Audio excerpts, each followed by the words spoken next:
What's up, people? Welcome back. Just finished 2 days shooting World Superbike test out at Phillip Island Circuit. It's been an interesting couple of days. The weather has been challenging, to say the least. Monday afternoon, wind gusts were recorded up around 50 k's an hour, so that made life fun. Yesterday was a little bit better. Morning was still pretty windy, but it kind of improved as the day went on. It was an interesting test. We didn't really learn a lot, I don't think. Personal opinion.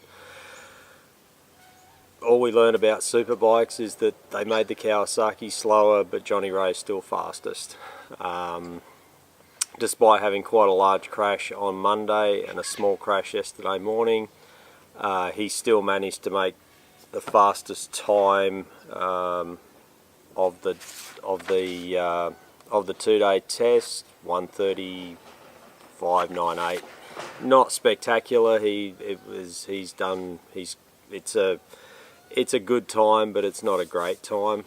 He's gone down into the 1:29s. So the bike's maybe a bit slower. It's a bit hard to tell. Again, conditions weren't great. Probably the big one I'm looking at in terms of World Superbikes timing is Chaz Davies, who managed to finish the 2 days in 11th place. That's not so great for him. Yes, he's still got some injury problems, but it's a bit of a concern. Melandri was second on the Ducati, so there is pace in the Ducati. So it'll be interesting to see how Chaz picks up. The Aussies did as well as they could be expected to do. They were on Australian spec bikes, and Herfoss finished in 16th place, and it was at a low 1:32 time that he did. All of the guys were in that 1:32 bracket, which is pretty much what you'd expect from an Australian spec superbike. So they're doing as well as can be done, as can be expected. And given that one of the Red Bull factory Hondas was only one spot ahead of Herfoss, that's not such a bad thing. And none of the Aussies were the slowest rider over the 2 days. So as I say, it's what you would expect given the bikes that they're riding. Supersport,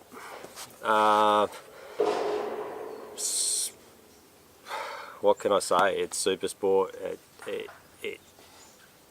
Probably the biggest shock that I've got out of Supersport is that Kenan Sofuoglu was 8th, and really that's a shock. He wasn't even the fastest Kawasaki. Anthony West was the fastest Kawasaki. The Yamaha R6 clearly is the bike to have in that class now. It's really the only modern current 600 being produced, so it's hard to see anything else really being competitive with it over the term. I expect Kenan to come out and be Kenan because he just races so hard, and he'll be up there again.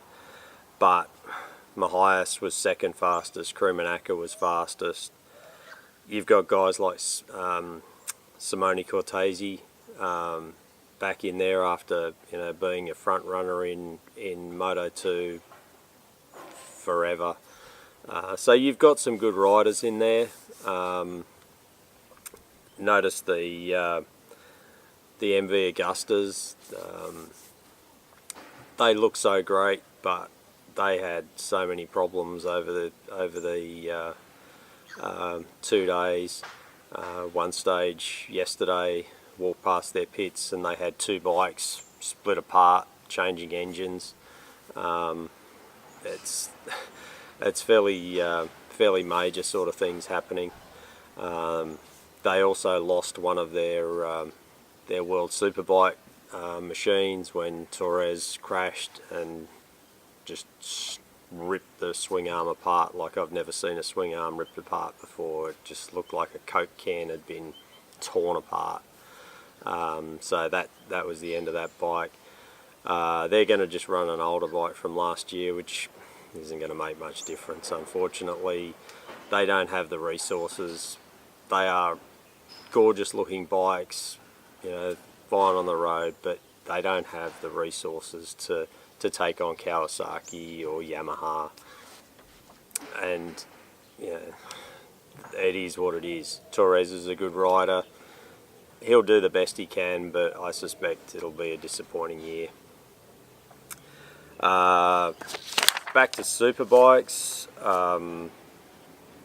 Kamiya on the Honda. He looked really good on the Honda. Yeah, it looked like it was riding well. He's in the top 10. Be interesting to see how that develops. Be nice to get some stability there for the team. They had a terrible year last year on so many levels, so be interesting to see how they go. Anyway, we've now got a day off. The riders, the World Superbike riders, get to have 2 days off track, but we're not so lucky. Get today off. Tomorrow, the Australian Superbikes will be out on track, but they also have a media call in the morning, so there's going to be a whole heap of work around all that. But today I'm thinking it's not a bad day. It's a bit overcast, but I might go for a wander. Might chuck Spark up for a little while.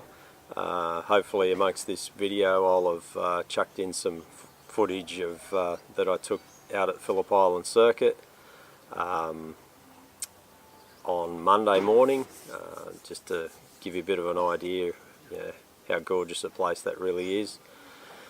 But we might go for a wander now, just go out, have a look around, see what happens. Catch you later.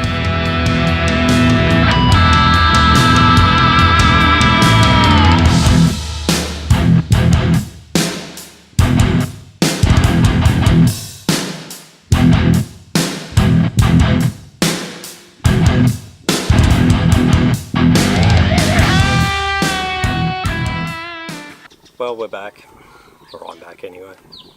Spent the day out just cruising around Phillip Island. Went over to kind of where there's a shipwreck here. Sort of went over to the little cove that you have to walk around to get to there. Put the drone up. Once again, I'm totally amazed at how well the little Spark goes in quite windy conditions. One of the pieces of footage that I'll put into this this clip, I had high velocity wind warnings for almost the entire flight, yet the footage is as stable as you could possibly want. It's amazing that it's tiny and it only has a 2-axis gimbal, yet you can still get amazing footage out of it. After that I headed down to the Nobbies, had some lunch, put the drone up a couple of times out there for a bit more footage. Caught up with a mate who was on this really nice MV. Did some follow footage of him. It didn't go so well. I put it into sports mode and forgot that then didn't quite work the way I planned. But had some fun. Then just came back, and now it's time to actually try and put all this together and make something of it. From the first time that I did this, I started off, I had 1 follower, now I've got almost 30, so doing well. If we keep that rate going, we'll have a million followers in probably a couple of 100 years. But well, if you do like what we're doing here, click like for the video, subscribe, sign notifications, all that sort of thing, and hopefully we can actually make something of this. We'll catch you soon. Bye.